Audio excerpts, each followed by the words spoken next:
नमस्ते, welcome to inside Bharat. Bharat की पहचान और विविधता में गहरी डुबकी। आज हम चर्चा करेंगे अरुणाचल प्रदेश पर। नमस्ते। बिल्कुल। अरुणाचल प्रदेश जिसका मतलब है land of the dawn lit mountains. उगते सूरज की भूमि। हाँ, भारत का सबसे पूर्वी राज्य। देश में सबसे पहले सूरज यहीं उगता है। और ये जगह मतलब सिर्फ अपनी लोकेशन की वजह से ही नहीं, कई और मायनों में भी बेहद खास है। हाँ, और आज हम इसी खूबसूरत राज्य के भूगोल, इसके थोड़े अनोखे इतिहास, यहाँ रहने वाले इतने सारे अलग अलग समुदाय, उनकी संस्कृति, अर्थव्यवस्था और कुछ ऐसी दिलचस्प बातों पर थोड़ी गहराई से बात करेंगे जो शायद बहुत लोगों को ना पता हो। बिल्कुल, कोशिश यही रहेगी कि बातचीत एकदम सहज हो, है ना, जैसे हम आराम से बैठकर बातें कर रहे हो। हाँ, बिल्कुल। तो चलिए शुरू करते हैं अरुणाचल प्रदेश की इस यात्रा को। सबसे पहले इसकी ज्योग्राफी और स्ट्रेटेजिक लोकेशन की बात करते हैं। ये भारत के एकदम नॉर्थ ईस्ट कोने में है। कि इसकी सीमाएं आप देखिए 3 देशों से मिलती हैं। 3 देशों से? अच्छा। हाँ, पश्चिम में भूटान से करीब 160 किलोमीटर, फिर उत्तर और उत्तर पूर्व में चीन के साथ एक बहुत लंबी सीमा है, लगभग 1080 किलोमीटर की। ओ, काफी लंबी है चीन के साथ। हाँ, और पूर्व में म्यांमार से करीब 440 किलोमीटर। तो कुल मिला के 1600 किलोमीटर से भी ज्यादा की इंटरनेशनल बॉर्डर लाइन है। ये इसे जियोपॉलिटिकली बहुत अहम बना देता है। जाहिर है। और एरिया कितना है इसका? एरिया है करीब 83,743 स्क्वायर किलोमीटर। नॉर्थ ईस्ट के जो बड़े राज्य हैं उनमें से एक है ये। और टेरेन, मुझे लगता है ज्यादातर तो पहाड़ी होगा, ईस्टर्न हिमालय का हिस्सा है ये। हाँ बिल्कुल, ज्यादातर हिस्सा पहाड़ी है।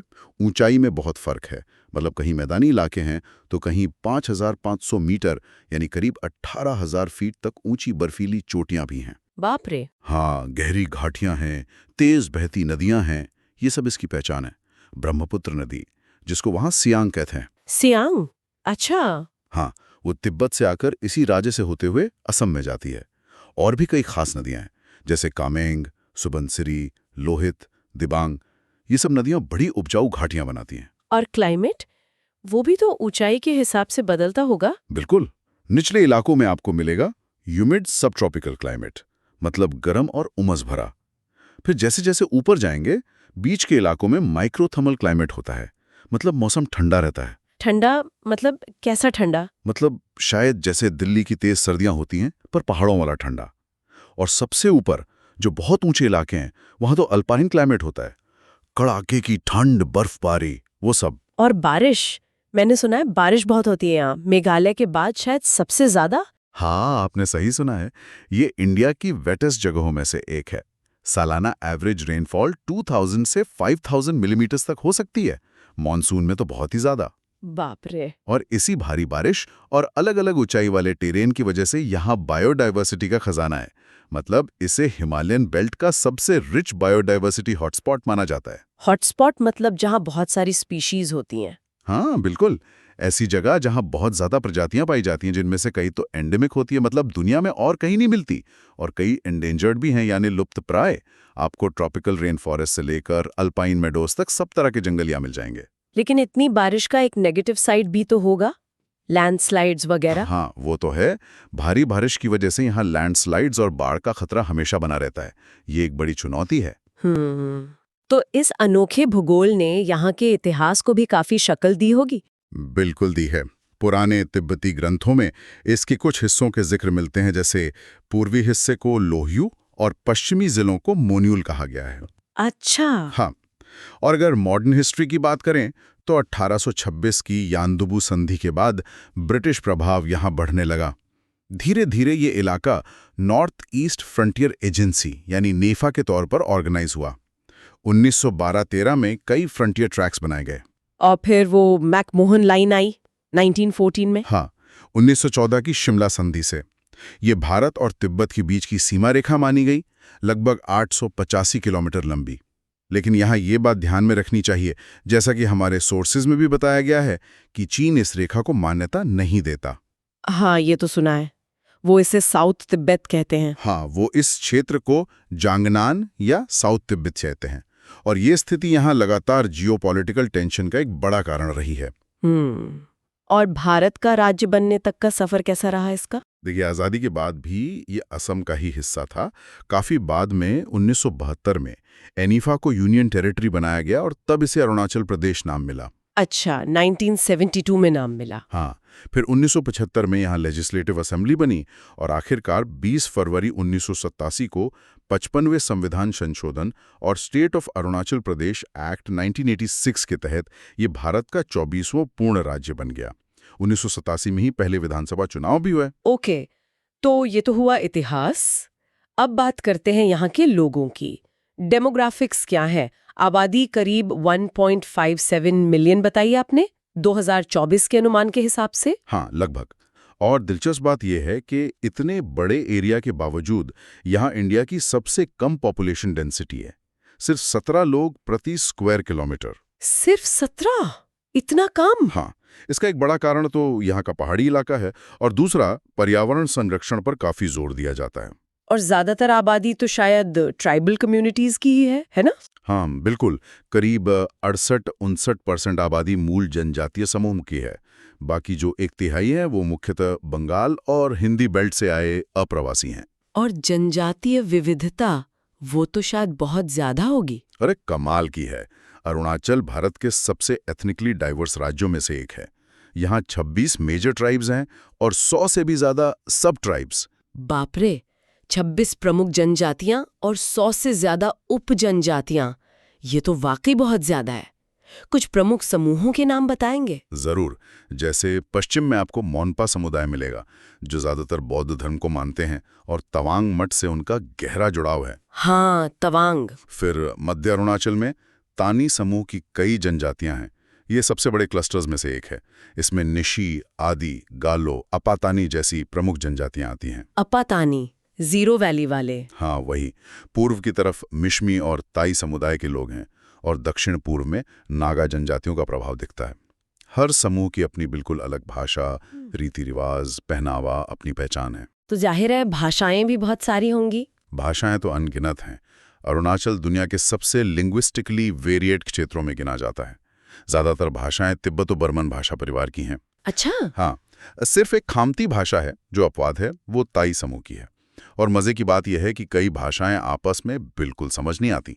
मतलब एक ही राज्य के अंदर इतनी भाषाई विविधता, सोचिए। तो फिर लोग आपस में बातचीत कैसे करते हैं? कोई लिंक लैंग्वेज मतलब लिंग्वा फ्रांका है? हाँ है। देखिए, इंग्लिश तो ऑफिशियल लैंग्वेज है ही, उसके अलावा हिंदी काफी चलती है, खासकर अलग अलग ट्राइब्स की बेचबात करने के लिए या नॉन ट्राइबल से बात करने के लिए। हिंदी? हाँ। अच्छा। हाँ, और क्योंकि असम से सटा हुआ है तो बॉर्डर एरियाज में असमीज भी चलती है, खासकर व्यापार वगैरह में। ज्यादातर जो पढ़े लिखे लोग हैं वो मल्टीलिंगुअल होते हैं, कई भाषाएं जानते हैं। और धर्म, पारंपरिक मान्यताएं भी होंगी और मुख्य धारा के धर्म भी? बिल्कुल।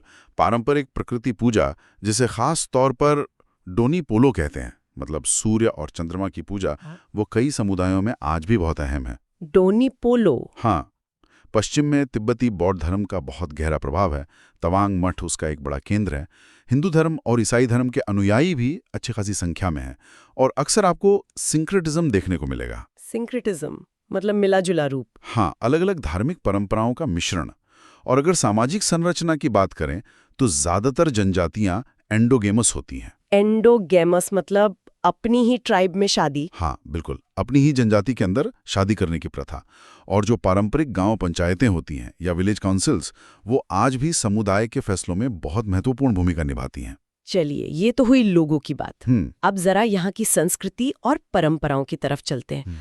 प्रकृति का सम्मान और कम्युनिटी पर जोर, ये तो दिखता ही होगा वहाँ। बिल्कुल। ये चीजें तो यहाँ की संस्कृति की जड़ें हैं। प्रकृति का सम्मान, पूर्वजों की पूजा और समुदाय केंद्रित जीवन। पारंपरिक गांव परिषदें आज भी बहुत एक्टिव हैं। खेती में पारंपरिक रूप से झूम खेती यानी शिफ्टिंग कल्टीवेशन होती आई है। झूम खेती? हाँ, जिसमें जंगल के एक हिस्से को साफ करके खेती करते हैं और फिर कुछ साल बाद दूसरी जगह चले जाते हैं। हालांकि अब सेटल्ड फार्मिंग भी बढ़ रही है। और त्योहार, वो तो मुझे लगता है बहुत रंगीन और विविध होते होंगे। अरे हाँ, त्योहारों की तो जैसे भरमार है। हर जनजाति के अपने खास त्योहार हैं जो ज्यादातर खेतीबाड़ी के चक्र या फिर धार्मिक मान्यताओं से जुड़े होते हैं। कुछ उदाहरण देंगे? जरूर। जैसे मोनपा समुदाय का लोसर त्योहार है, जो तिब्बती नववर्ष होता है।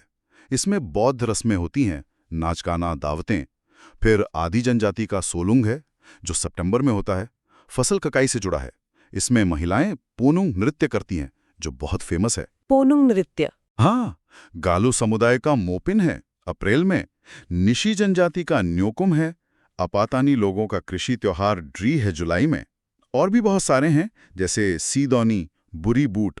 और इन सब त्योहारों में क्या कॉमन होता है? लगभग सभी त्योहारों में आपको पारंपरिक कपड़े पहने लोग दिखेंगे, सामूहिक नाच गाना होगा, कुछ पारंपरिक रस्में होंगी जिनमें बलि भी शामिल हो सकती है, मिथुन या मुर्गे वगैरह की। और हाँ, पारंपरिक पेय अपोंग पीना और दावतें तो हर त्योहार का हिस्सा हैं। अपोंग, इसका जिक्र पहले भी आया था। राइस बियर है ये? हाँ, पारंपरिक तरीके से चावल से बनाई गई बियर। ये सिर्फ एक ड्रिंक नहीं है, बल्कि सामाजिक और धार्मिक मौकों का एक अभिन्न हिस्सा है, मेहमान नवाजी का प्रतीक भी है। अच्छा, अब कला और हस्तशिल्प की बात करते हैं। आपने फंक्शनल ब्यूटी कहा था पहले, इसका क्या मतलब है? फंक्शनल ब्यूटी मतलब वो चीज़ हैं जो सिर्फ दिखने में सुंदर नहीं है, बल्कि रोजमर्रा के इस्तेमाल में भी आती हैं और बहुत कारगर होती हैं। जैसे महिलाओं द्वारा की जाने वाले बुनाई। हाँ, वीविंग। हाँ, हर जनजाति के अपने खास ज्योमेट्रिक पैटर्न होते हैं, वो नेचुरल डाइस का इस्तेमाल करती हैं। फिर बेंत और बांस का काम तो कमाल का है। टोकरियाँ, फर्नीचर, सजावटी सामान, बहुत कुशल कारीगरी होती है। और लकड़ी का काम? लकड़ी की नक्काशी भी खास है। घरों पर मास्क बनाने में मोनपा मास्क बहुत मशहूर हैं और दूसरी सजावटी चीज़ों पर दिखती हैं। तवांग जैसे इलाकों में कालीन बनाने का काम भी होता है, जिन पर बौद्ध डिजाइन होते हैं। मनके और आभूषण भी उनकी पहचान और सामाजिक स्थिति बताते हैं। मोनपा समुदाय में थांका पेंटिंग भी होती है, जो धार्मिक चित्र होते हैं। और खानपान कैसा है? पहाड़ी जीवन और बायोडायवर्सिटी का असर दिखता होगा खाने में? बिल्कुल। मुख्य भोजन तो चावल, मक्का, बाजरा, कुट्टू वगैरह है। खाना ज़्यादातर सादा होता है, नेचुरल फ्लेवर्स पर जोर रहता है।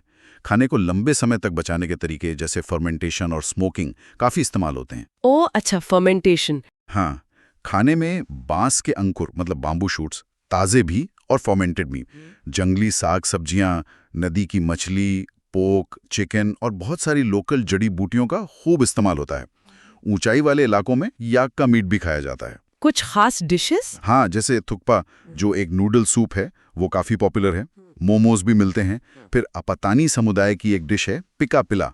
ये बांस और पोर्क का अचार जैसा होता है। लुक्तर है, जो भुने हुए मांस की डिश है। जान है, जो बाजरे का दलिया है या पेय जैसा होता है। मसालों का इस्तेमाल कम होता है। उबालना, भूनना, स्मोक करना जैसी तकनीकें ज़्यादा यूज होती हैं। काफी इंटरेस्टिंग है। चलिए अब जरा अर्थव्यवस्था और विकास पर आते हैं। इकोनॉमी का मुख्य आधार क्या है वहाँ? पारंपरिक रूप से तो एग्रीकल्चर और फॉरेस्ट्री ही रहा है, मतलब खेती और जंगलों से जुड़े काम।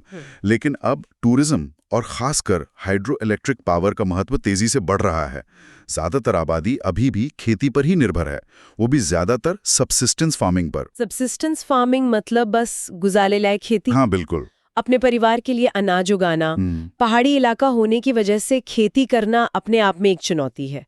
झूम खेती तो होती ही है, साथ में सीढ़ीदार खेती यानी टेरेस फार्मिंग भी की जाती है। टेरेस फार्मिंग का कोई खास उदाहरण? हाँ, जीरो घाटी में जो अपतानी समुदाय की चावल और मछली की मिलीजुली खेती है, वो टेरेस फार्मिंग का एक बहुत ही अनोखा और सस्टेनेबल मॉडल है, जिसे यूनेस्को की टेंटेटिव लिस्ट में भी शामिल किया गया है। अच्छा, और फसलें कौन कौन सी होती हैं?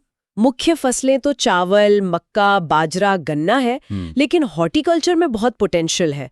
फल जैसे संतरे, सेब, कीवी, अनानास खूब होते हैं।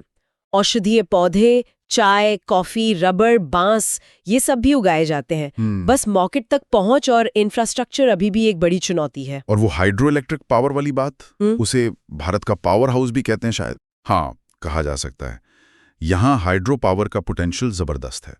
अनुमान है कि 50,000 मेगावाट से भी ज्यादा क्षमता है, जो भारत की कुल हाइड्रो पोटेंशियल का लगभग 40% है। 40%? ये तो बहुत ज्यादा है। हाँ, बहुत ज्यादा।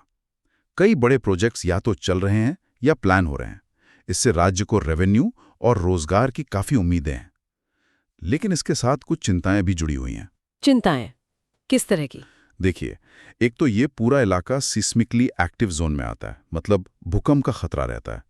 बड़े बांध बनाने से पर्यावरण पर क्या असर पड़ेगा, नदियों के इकोसिस्टम का क्या होगा, स्थानीय समुदायों का विस्थापन, ये सब बड़े सवाल हैं।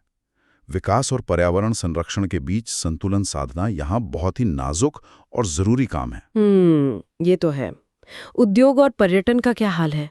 इंडस्ट्रीज अभी बहुत ज्यादा डेवलप नहीं है। इंफ्रास्ट्रक्चर और कनेक्टिविटी की कमी, इसमें बड़ी बाधाएं हैं। ज्यादातर एग्रो बेस्ड यानी फूड प्रोसेसिंग, फॉरेस्ट बेस्ड जैसे बांस के उत्पाद, हैंडीक्राफ्ट्स और थोड़ी बहुत माइनिंग जैसे चूना पत्थर, डोलोमाइट वगैरह के उद्योग हैं। सरकार कोशिश कर रही है इन्हें बढ़ावा देने की। और टूरिज्म? पोटेंशियल तो बहुत होगा। पोटेंशियल तो बहुत ज्यादा है, लेकिन ये सेक्टर भी अभी उतना विकसित नहीं हो पाया है जितना हो सकता है। इसमें एक कारण वो inner line permit ILP system भी है, जिसके बारे में हमने बात की थी। हाँ, ILP ये सिर्फ भारतीयों के लिए ना? हाँ, भारत के दूसरे राज्यों के नागरिकों को अरुणाचल में जाने के लिए ILP लेना पड़ता है। ये ब्रिटिश काल के बंगाल ईस्टर्न फ्रंटियर रेगुलेशन 1873 के तहत आता है। इसका मूल उद्देश्य जनजातीय संस्कृति और भूमि अधिकारों की रक्षा करना था। विदेशियों के लिए प्रोटेक्टेड एरिया परमिट लगता है। अच्छा, तो टूरिज्म के मुख्य आकर्षण क्या हैं फिर? देखिए, एक तो यहाँ की प्राकृतिक सुंदरता ही अपने आप में कमाल है।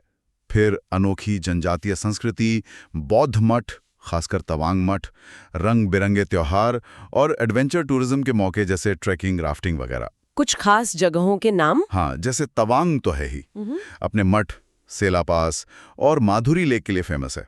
जीरो घाटी अपनी अपातानी संस्कृति और जीरो म्यूजिक फेस्टिवल के लिए मशहूर है। बोमडिला है जहां मठ हैं। नमदफा नेशनल पार्क है जो अपनी जबरदस्त बायोडाइवर्सिटी के लिए जाना जाता है। कहते हैं यहाँ 4 बड़ी बिल्लियां, टाइगर, लेपर्ड, स्नो लेपर्ड और क्लाउडेड लेपर्ड मिलती हैं। वाओ! पासी घाट है जो शायद सबसे पुराना शहर है, सियांग नदी के किनारे। मेचुका वैली है जो अपनी दूरस्थ सुंदरता के लिए जानी जाती है। दिरांग है जहां गर्म पानी के चश्मे हैं। भालूपोंग है जो एंट्री पॉइंट जैसा है और ऑर्किडेरियम के लिए फेमस है। बहुत कुछ है देखने को। बस चुनौतियां वही हैं, इंफ्रास्ट्रक्चर, पहुंच, परमिट, प्रशिक्षित लोग। इको टूरिज्म और कल्चरल टूरिज्म में काफी संभावनाएं हैं। अब इंफ्रास्ट्रक्चर पर आते हैं। खासकर दूर दराज के इलाकों में कनेक्टिविटी तो एक बड़ी चुनौती होगी ही। बिल्कुल, सड़कें ही ट्रांसपोर्ट का मुख्य साधन है और पहाड़ी इलाकों में सड़कें बनाना और उन्हें मेंटेन रखना बहुत मुश्किल और महंगा काम है। बॉर्डर रोड्स ऑर्गेनाइजेशन यानी BRO का इसमें बहुत अहम रोल रहा है। हाँ, BRO तो कमाल का काम करती है। बिल्कुल, लेकिन लैंडस्लाइड्स और बर्फबारी की वजह से रास्ते अक्सर बंद हो जाते हैं। रेलवे कनेक्टिविटी तो राज्य के अंदर ना के बराबर है। नाहरलागुन और असम में हरमुती नज़दीकी स्टेशन है। विस्तार की योजनाएं हैं पर मुश्किल काम है। और हवाई मार्ग? हाँ, उसमें काफ़ी सुधार हुआ है। डोनीपोलो एयरपोर्ट जो ईटानगर के पास बना है, उससे कनेक्टिविटी काफ़ी बेहतर हुई है। तेजू, पासीघाट, जीरो में भी हवाई अड्डे हैं। कुछ चालू हैं, कुछ बन रहे हैं। शिक्षा और स्वास्थ्य सेवाओं की क्या स्थिति है वहाँ? देखिए, शिक्षा के क्षेत्र में काफ़ी प्रगति हुई है। लिटरेसी रेट बढ़ी है, सरकारी स्कूल हैं, आवासीय विद्यालय हैं। हायर एजुकेशन के लिए राजीव गांधी यूनिवर्सिटी RGU है, नियरेस्ट है, जो एक डीम्ड यूनिवर्सिटी है। और कुछ प्राइवेट यूनिवर्सिटीज़ और कॉलेज भी खुले हैं। लेकिन चुनौतियां अभी भी हैं, खासकर दूर दराज के इलाकों में। जैसे टीचर्स की कमी, अच्छी शिक्षा के लिए बाहर जाने की जरूरत पड़ना, इंफ्रास्ट्रक्चर की कमी और कई जगहों पर भाषा की भी दिक्कत आती है। स्वास्थ्य सेवाओं का भी नेटवर्क है। जिला अस्पताल, कम्युनिटी हेल्थ सेंटर्स, PHC, सब सेंटर्स, लेकिन डॉक्टर्स, खासकर स्पेशलिस्ट की कमी और दूरस्थ इलाकों तक पहुंच बनाना, दवाइयों का स्टोरेज और सप्लाई, ये सब बड़ी समस्याएं हैं। पारंपरिक चिकित्सा भी काफी प्रचलित है। अब जरा राजनीति और प्रशासन पर आते हैं। 1987 में राज्य बनने के बाद यहाँ की संवैधानिक स्थिति में कुछ खास बातें हैं। आपने ILP का जिक्र किया था और शायद आर्टिकल 371H भी है। हाँ, आर्टिकल 371H राज्यपाल को कानून व्यवस्था के मामले में कुछ विशेष जिम्मेदारी देता है। और ILP सिस्टम तो है ही, जो राज्य के डेमोग्राफिक कैरेक्टर को प्रोटेक्ट करने के लिए है।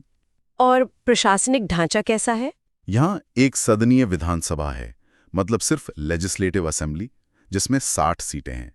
राज्यपाल होते हैं, मुख्यमंत्री और मंत्रिपरिषद। लोकसभा की 2 सीटें हैं और राज्यसभा की 1 सीट है।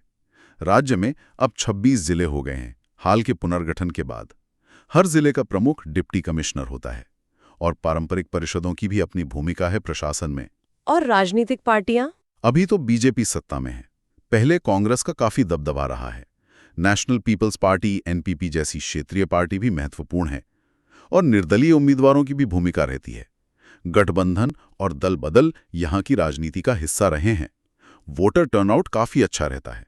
शासन चलाने में क्या मुख्य चुनौतियां आती हैं? सबसे बड़ी चुनौती तो भौगोलिक बाधाएं और कम्युनिकेशन की कमी है। फिर कैपेसिटी बिल्डिंग, विकास और संरक्षण के बीच संतुलन साधना और बॉर्डर मैनेजमेंट, ये सब बड़े मुद्दे हैं। कुछ प्रमुख हस्तियों का जिक्र करना चाहेंगे जिन्होंने अरुणाचल का नाम रोशन किया है। हाँ, राजनीतिक क्षेत्र में देखें तो प्रेम खांडू थुंगन को एक पायनियर माना जाता है। गेगोंग अपांगजी का नाम आता है, जो सबसे लंबे समय तक मुख्यमंत्रियों में से एक रहे हैं। मुकुट मिथी, नाबाम तुकी और वर्तमान मुख्यमंत्री पेमा खांडू भी प्रमुख नाम हैं। और राजनीति के अलावा खेल के क्षेत्र में भी कई खिलाड़ी निकले हैं, जैसे फुटबॉल में तादर तानियांग, महिला फुटबॉल में केंका आपो, बैडमिंटन में लिखा तारा, बॉक्सिंग में तालीम नारंग। राज्य में खेल को बढ़ावा दिया जा रहा है। सिविल सेवा और सेना में भी अरुणाचल के बहुत लोग हैं। और सांस्कृतिक दूत भी हैं लोक कलाकार, संगीतकार, लेखक, जो आदिवासी इतिहास और लोक कथाओं को दर्ज कर रहे हैं। शिक्षाविद हैं, सामाजिक कार्यकर्ता हैं, जो एंथ्रोपोलॉजी, इकोलॉजी जैसे विषयों पर शोध कर रहे हैं या आदिवासी अधिकारों और महिला सशक्तिकरण पर काम कर रहे हैं। बहुत बढ़िया। अब अंत में कुछ सबसे अनोखी और दिलचस्प बातों पर आते हैं जो अरुणाचल को वाकई खास बनाती हैं। हाँ, बहुत सारी हैं। जैसे भौगोलिक रूप से तो ये भारत का सबसे पूर्वी हिस्सा है, उगते सूरज की भूमि, और दुनिया के सबसे रिच बायोडाइवर्सिटी हॉटस्पॉट्स में से एक है। सांस्कृतिक रूप से कुछ अनोखा? हाँ, जैसे आपातानी महिलाओं के पारंपरिक चेहरे के टैटू और नाक के बड़ी बड़ी कीलें या प्लग्स। हालांकि ये प्रथा अब लगभग बंद हो गई है। जीरो घाटी में वो चावल और मछली की मिलीजुली अनोखी खेती जो ऊंचाई पर होती है। कुछ समुदायों में ऐतिहासिक रूप से बहुपतित्व यानी पॉलीएंड्री का चलन भी रहा है। अच्छा, पॉलीएंड्री? हाँ, फिर युवाओं के लिए परंपरागत छात्रावास होते थे, जिन्हें डेरे कहते थे। पशु बलि की रस्में, खासकर मिथुन की, आज भी कई समुदायों में महत्वपूर्ण हैं। और भाषाओं के बारे में? हाँ, ज्यादातर भाषाओं की अपनी लिपि नहीं थी, अब रोमन लिपि का इस्तेमाल होता है। प्रति व्यक्ति भाषा घनत्व शायद दुनिया में सबसे ज्यादा यही है। कई भाषाएं टोनल हैं, मतलब शब्द का अर्थ बोलने के टोन पर निर्भर करता है। और पेड़, पौधे, जीव जंतु, ऑर्किड स्टेट कहते हैं ऐसे? बिल्कुल। ऑर्किड स्टेट ऑफ इंडिया, 500 से ज्यादा किस्मों के ऑर्किड यहाँ मिलते हैं। राज्य पुष्प फॉक्सटेल ऑर्किड है, यहाँ दुर्लभ मिश्मी ताकीन पाया जाता है। हुलॉक गिब्बन, जो भारत का एकमात्र ऐप है, वो यहीं मिलता है। ब्लू वांडा ऑर्किड, उड़ने वाली गिलहरियां, हजारों किस्म के औषधीय पौधे, लिस्ट बहुत लंबी है। धार्मिक रूप से वो डोनी पोलो आपने बताया था। हाँ, स्वदेशी डोनी पोलो धर्म यानी सूर्य चंद्रमा की पूजा, और कई जगह बौद्ध और एनिमिस्ट मान्यताओं का मिश्रण भी दिखता है। सामाजिक रूप से भी कुछ खास? हाँ, जैसे कई समुदायों में सामुदायिक रसोई का रिवाज, वधु मूल्य यानी ब्राइड प्राइस का चलन है, दहेज के बजाय। कई जनजातियों में महिलाओं को संपत्ति का अधिकार भी है। और पारंपरिक राइस बियर अपोंग का सामाजिक महत्व तो है ही। वास्तुकला में बांस के खंभों पर बने घर, जिन्हें स्टिल्ट हाउसेस कहते हैं, वो आम हैं। बांस की इमारतें बनाने की कला बहुत विकसित है, और तवांग जैसे इलाकों में तिब्बती शैली के भव्य मठ देखने लायक हैं। और सामरिक महत्व तो है ही, चीन के दावे की वजह से। हाँ, चीन द्वारा इसे साउथ तिब्बत कहना और मैकमोहन रेखा का विवाद इसे लगातार चर्चा में रखता है। पर्यावरण की दृष्टि से देखें तो ये एक महत्वपूर्ण कार्बन सिंक है, और यहाँ भारत की सबसे स्वच्छ हवा और पानी मिलता है। वाकई कितनी सारी अनोखी बातें हैं। तो ये थी अरुणाचल प्रदेश की एक झलक। प्रकृति का अद्भुत नज़ारा, संस्कृतियों का इतना अनूठा संगम, रणनीतिक महत्व और ढेरों अनोखी बातें। वाकई एक अविश्वसनीय राज्य है ये। बिल्कुल। और यहाँ शायद सबसे बड़ा सवाल, या कह सकते हैं कि सोचने वाली बात यही उभरती है कि अरुणाचल अपनी इस अनूठी पहचान, अपने इतने नाजुक पर्यावरण और इतनी विविध संस्कृतियों को सहेजते हुए विकास और कनेक्टिविटी की जो बढ़ती ज़रूरतें हैं, उनके साथ कैसे तालमेल बिठाएगा। भविष्य में यह संतुलन कैसे साधा जाएगा, ये देखना वाकई दिलचस्प होगा। ये एक ऐसा सवाल है जिस पर हमें आगे भी लगातार विचार करने की ज़रूरत है। Okay, so we hope you liked today's discussion. For more such discussions, subscribe to our channel. Dhanyavad. Jai Hind.